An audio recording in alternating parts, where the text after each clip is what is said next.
신들의 주사위, 갈래 현대소설, 장편소설, 농촌소설이거든? 자, 사실적, 비판적, 사회고발적, 한국 농촌 일가가 70년대 경제적, 사회적 변화 속에서 겪게 되는 몰락의 과정 다루고 있고요.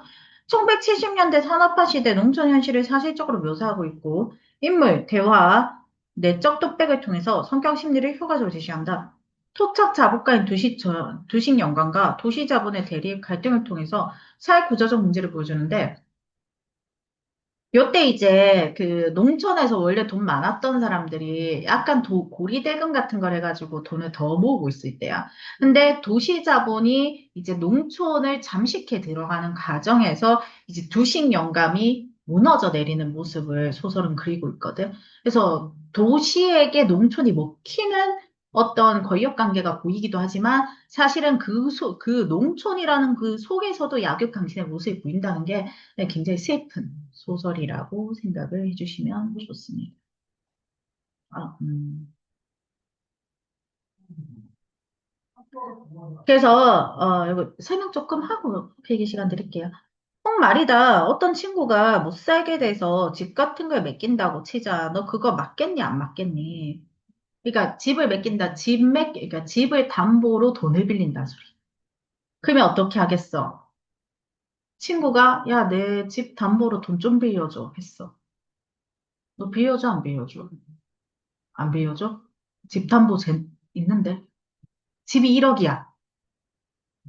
1억인데 1,000만 원만 빌려줘 그랬어. 1,000만 원 안 갚으면 1억 낼 거야.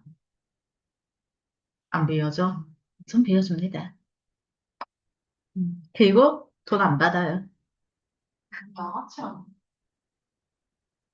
그렇게 돈 번 겁니다, 이분이.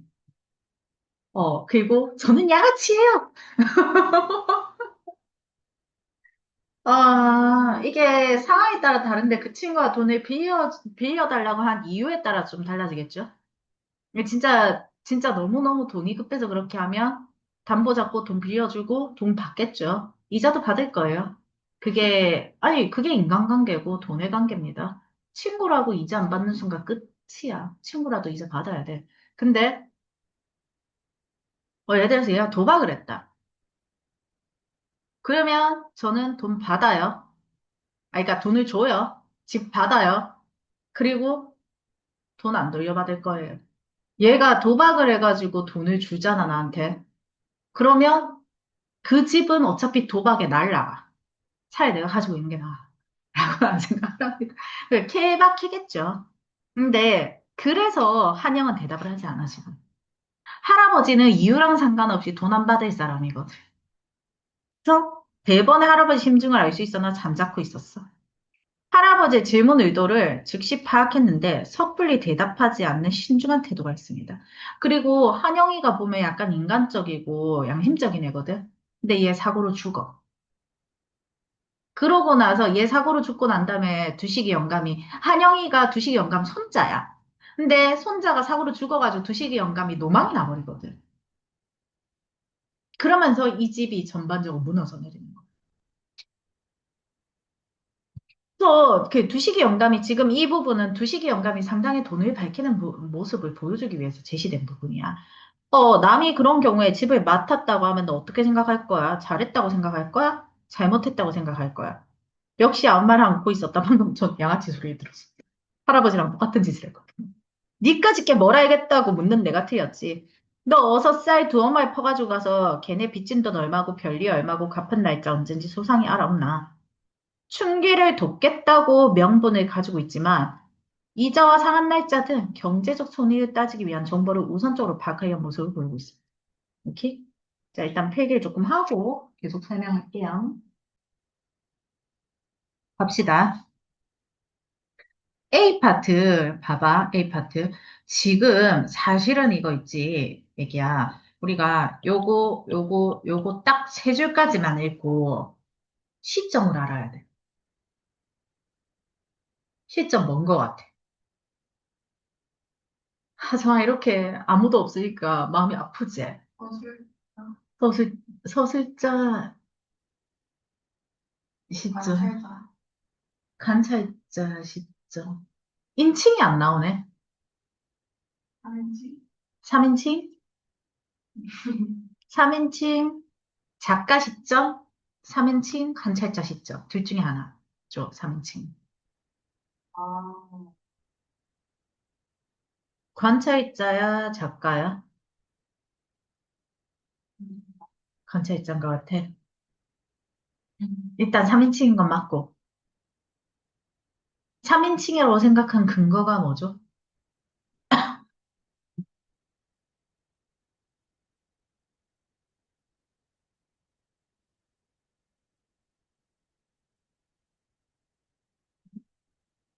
응? 근데 저 세 줄 어떻게 알아요? 자, 아, 수술 읽고 어떻게 하냐. 사실은 정확하게는 이거 한 줄만 읽고 알아야죠. 정확하게는. 왜? 지금 한영이의 속마음이 나왔잖아. 등장인물 한영의 속마음이 나왔어. 나의 속마음이 아니고 한영의 속마음이죠. 이 속으로 생각한 거 얘가 이렇게 말하고 있잖아. 소수자가 말하고 있잖아. 한영이가 할아버지 심정을 알 수 있었으나 잠자코 있었다는 건 한영이가 입 밖으로 말하지 않고 마음속으로 생각한 거지. 속마음이지, 이거는. 그치? 그러니까 이거는 3인칭 작가 시점, 전지적 작가 시점으로 볼 수 있는 거지. 오케이?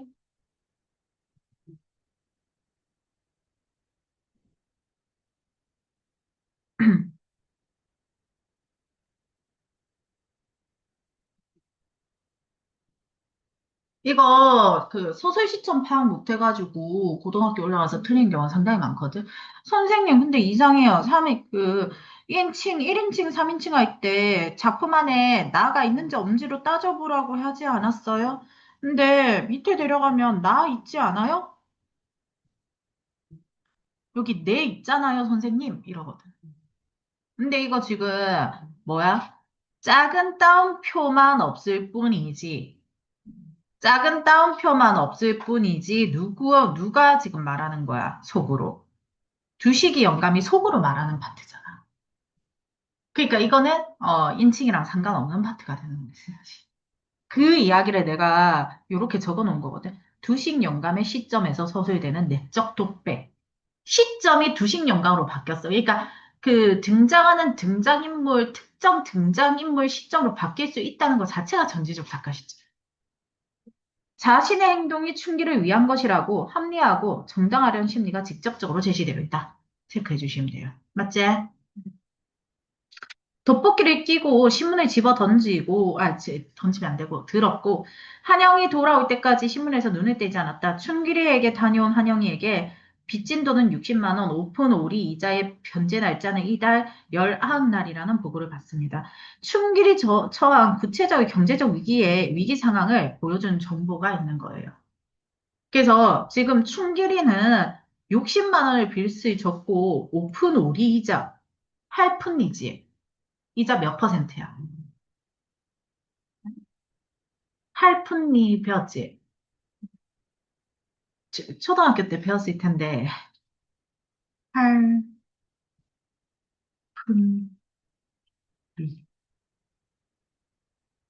소수점 첫째 자리, 소수점 둘째 자리, 소수점 셋째 자리. 그래서 오픈이면 0.055 이자지. 맞나요? 응.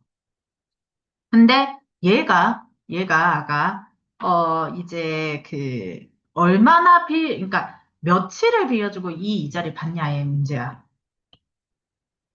0.5인데. 그 1년치 이자면 0.66이 되고. 0.66이면 어느 정도게?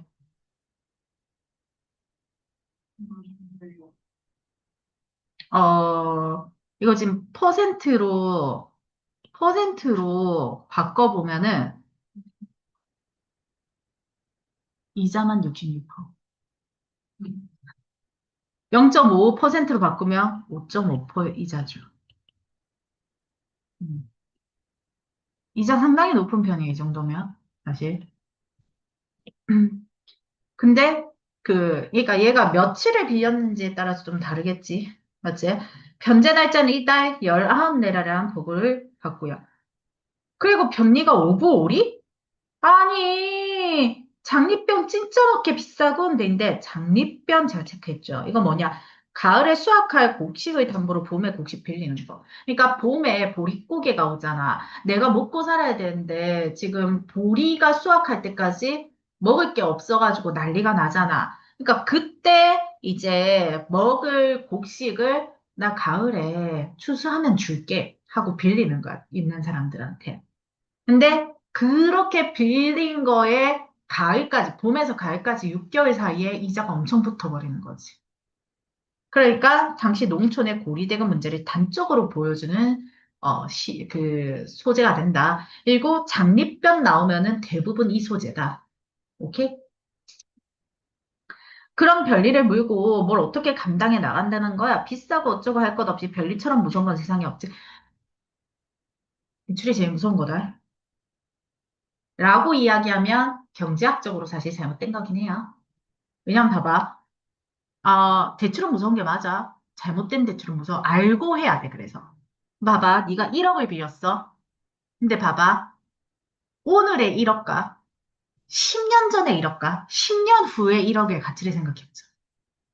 10년 전에 1억이면 10년 전이면 2015년에는 아파트 전세 들어갈 수 있었어.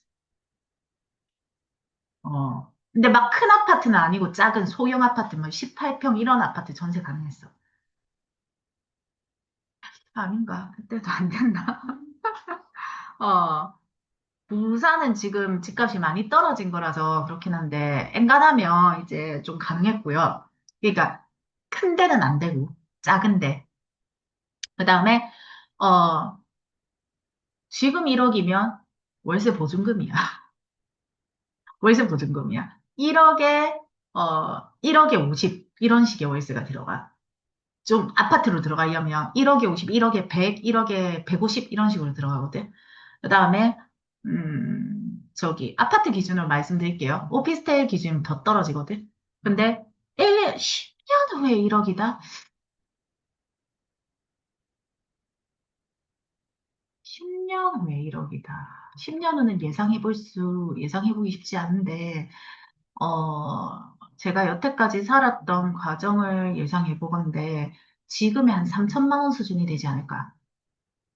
그럼 봐봐. 내가 오늘 1억을 빌려서 10년 동안 1년에 5% 이자를 냈어. 1년에 5%면 1억에 5%면 500만 원이잖아. 10년 동안 5천만 원 이자를 냈어. 10년을 빌렸으면. 그러면 1억 5천을 이제 그거 1억 5천의 가치였다. 이 가치 10년 후에 1억은 1억 5천의 가치여야 하잖아. 그치? 근데 이게 3천만 원대로 떨어지면 그 돈 가치 차이가 지금 내가 돈 빌리는 게 더 이득인 거야. 돈을 빌려서 뭘 사는 게 이득인 거야. 돈만 가지고 있으면 이득이 아니고. 이거 가지고, 현물 가치로 계속 올라가는 거예요. 뭐, 금을 산다든가, 샤넬 백을 산다든가, 뭐, 아파트를 산다든가. 그러니까, 아파트도 떨어질 거 말고 그냥 가격 유지만 되는 거 사도 돼. 이런 식의. 그거를 사야 되는 거거든. 근데 그건 나중에 고민해 보시고요. 그래도 대출은 무섭다. 결론. 이자 갚기가 쉽지 않거든, 진짜. 항상 생각해봐.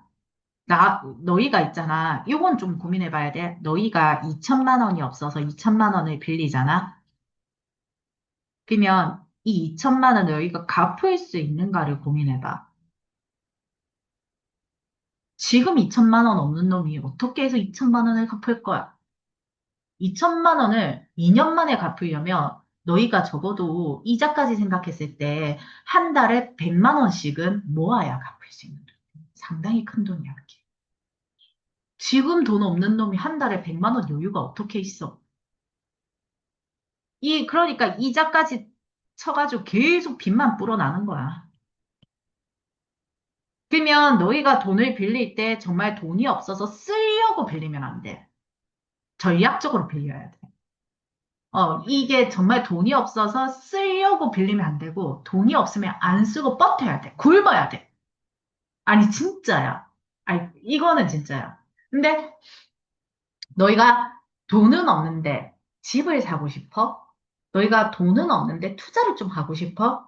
그럴 때 전략적으로 정말 진지하게 여러모로 고민해보고 주판을 두들겨보고 내가 지금 큰 돈은 없지만 벌이가 좋아서 그러니까 빌려도 되는 사람은 이거야. 내가 큰 돈은 없어. 나한테 2천만 원은 없어. 근데 내가 벌이가 좋아졌어. 안 좋았는데 좋아졌어. 그리고 계속 좋을 거야. 그래서 한 달에 내가 300씩 남는 거야. 근데 내가 2천만 원을 모으려면 6개월이 걸려. 그 6개월 사이에 내가 이제 이 300만 원, 그러니까 내가 300이잖아.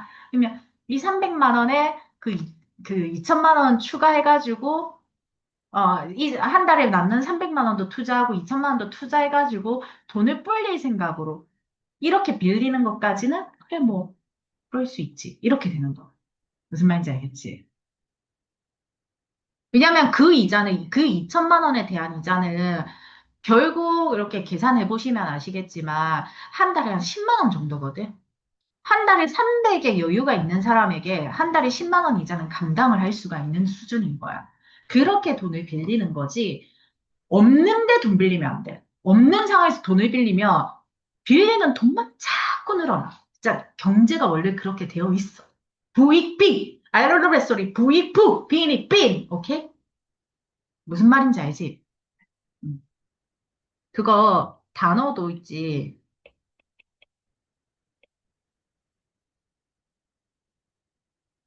잘 보면 그냥 그게 아니라 부는 부자지. 이익은 많다야. 부자가 많아서 부자다. 빈, 가난하지. 가난이 많아서 가난하다. 그래서 그런 뜻이거든, 이게. 이익이 많다란 뜻이야. 그러니까 부는 돈으로 해석하면 돈이 많아서 부자가 된다. 빈을 가난으로 해석하면 가난이 많아서 가난해진다. 그러니까 부자면 더 부자가 되고 가난하면 더 가난해진다. 이렇게 해석이 되는 거지. 그러니까 단어가 그냥 단순하게 이게 아니라 이런 게 있습니다. 어쨌든 그래서 얘가 뭐라 그래 너. 너도 명심해라. 이자는 무섭다. 늘어만 간다. 니도 명심해라. 이자가 무섭다는 걸 새겨둬라. 라고 이야기하는 게 방금 그 맥락인 겁니다. 이 할아버지는 알고 있는 거야. 왜? 이걸로 돈 벌거든. 돈 빌려주고 돈 벌거든. 그러니까 아는 거야. 2달 기한으로 빌렸답니다. 이자를 물 가망이 보였다면 기한을 연기받았는지 모르겠지만, 오늘 며칠이더라? 16세. 야, 2달 기한에 5.5. 너무하다, 진짜. 2달에, 1년에 보통 지금 있지. 지금 현재 이자가 1년에 5에서 7% 정도거든. 그 주택담보대출 기준으로. 근데 지금 2달에 5.5면 몇 배냐? 6배네? 이자를 지금 우리 현행 은행에서 빌린 이자 6배를 내고 있는 거야. 미친 거지. 자, 그래, 이게 얼마나 큰지 감이 잡혀. 음, 네. 1억을 빌렸어. 1억을 빌렸는데 이자를 550만 원을 내야 되는 거야. 2달 만에. 이자만. 아니, 1억이 없어서 돈을 빌렸는데 이자 550만 원 어떻게 내냐고. 그래서 비싼 편리 사흘이나 물 필요 없지. 오늘 당장 갚도록 해. 제 날짜에 가서 받겠다고는 안 할 테지. 오늘 일요일입니다. 그래, 공휴일 날이면 은행에서 돈을 찾을 수 없겠고 내일 갚는 걸로 치고 셈해봐. 별리가 얼마나 나가는지. 이자 계산만 하면 됩니까? 별리 말고 또 뭐가 있어? 자, 한영이가 어떤 사람인지 잘 봐. 춘길이한테도 얼마 떨어져야 안 되겠습니까? 걔도 먹고 살아야죠, 할아버지. 이런 뜻이야. 춘길의 생기를 걱정하는 인간적인 모습. 그래서 한영이는 공동체적 유대감을 중시하는 인물이 되는 겁니다. 오케이? 자, 춘길이한테 얼마 떨어져야 하다니 돈 한 푼 없이 당장 어떻게 살아갑니까? 집도 없이. 아, 그러면 우리가 매기 살리기라도 해야 되나? 금마, 돈 한 푼 없는 거 당연하지. 그래갖고 돈이 붙어 있겠나? 어? 돈은 그래 달아나기도 한데 익하고 썩내지. 춘길의 사정보다 자기 이익을 우선시하는 거야. 그래서 공동체보다는 개인의 이익을 중시하는 거지. 농촌 소자본가의 모습이 있는 거야, 이런 식의. 그래서 다 같이 망하죠. 앞으로 음악이라도 우리고 자판 장사라도 할 미천이 있어야겠다던데요. 자판이고 뭐고 이 고장에서 못 살아. 어째 사노? 어쨌든 얼마만큼 돈 벌여서 할아버지 찾아뵌 거 알겠습니까? 집 넘어가는 거야. 그냥 내비둬도 넘어가는 거 아닙니까? 춘길이의 절박한 상황을 강조해서 할아버지 설득하려고 했으나 자, 두식 영감은 엄마야, 임마 봐라. 에버 말도 하네? 손자 이 새끼 똑똑하네. 이런 약간 기특한 마음도 있어. 집값 얼마나 나간다고 보노? 자, 한영은 140, 50만 원은 안 받겠습니까? 야, 니 140, 50만 원은 뭐, 이름이가 많이 받아도 100만 원이야. 이렇게 되는 거야. 그래서 춘식이랑 한영이가 친구 사이거든. 그래가지고 이제 두식이 영감이 걔 할아버지 생각해서 왜냐면 두식이 영감이랑 걔 할아버지랑 또 친구 사이. 내가 좀 쳐줄 테니까 막 그냥 신경 쓰지 마라. 익 하고 넘어가는 거야. 그런데 한영이 죽어요. 한영 동생 한수마저 혼수 상태에 빠져요. 그래서 두식이 이렇게 정정했던 두식이 영감이 노망에 들죠. 노망이 치매로 보실 수도 있고요. 이제 정신이 나간 걸로 보실 수도 있어요, 여기서는. 그래서 충격을 너무 크게 받아가지고 온 거야.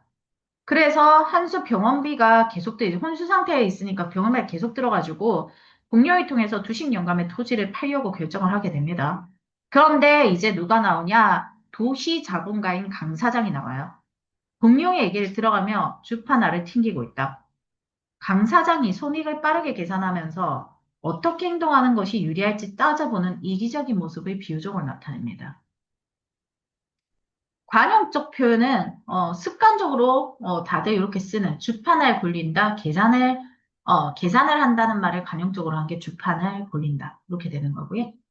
자, 공룡이 이처럼 유난히 떠벌리는 걸 보니 이만저만 다급한 게 아닌 게 분명해서 좀에만 더 버티면 아주 싼 값으로 후려칠 수 있을 것 같은 해답은 쉽게 나왔다. 무슨 말이야? 저쪽이 절박하니까 난 돈을 더 받을 수 있다 이거야. 그러니까 더 싸게 살 수 있다 이거야. 받으면 안 되지. 그래서 상대방의 절박한 사정을 이용해서 이익을 극대화하려고 하고 있는 그래서 도시 자본가의 냉정한 모습이 보이는 거고 농촌의 토지가 인간적 고려 없이 자본의 논리로만 평가되는 상황.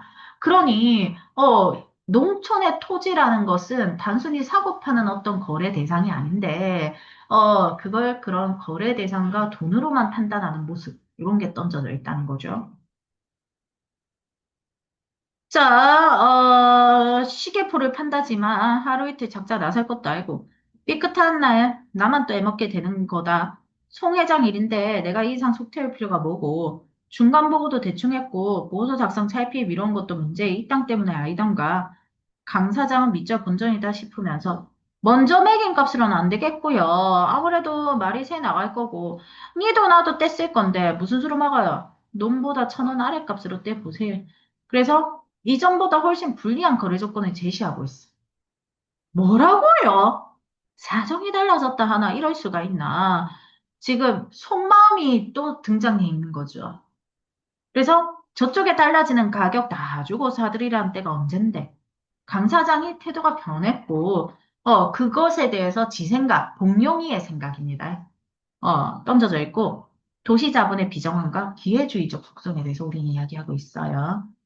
그래서 보시면, 그거 너무하신데요. 그럼 이래 합시다. 네, 이렇게 해보세요. 줬어. 내 20 와서 양보하지. 하면서 어째어째 하고 왔습니다. 아, 요거 안 썼죠.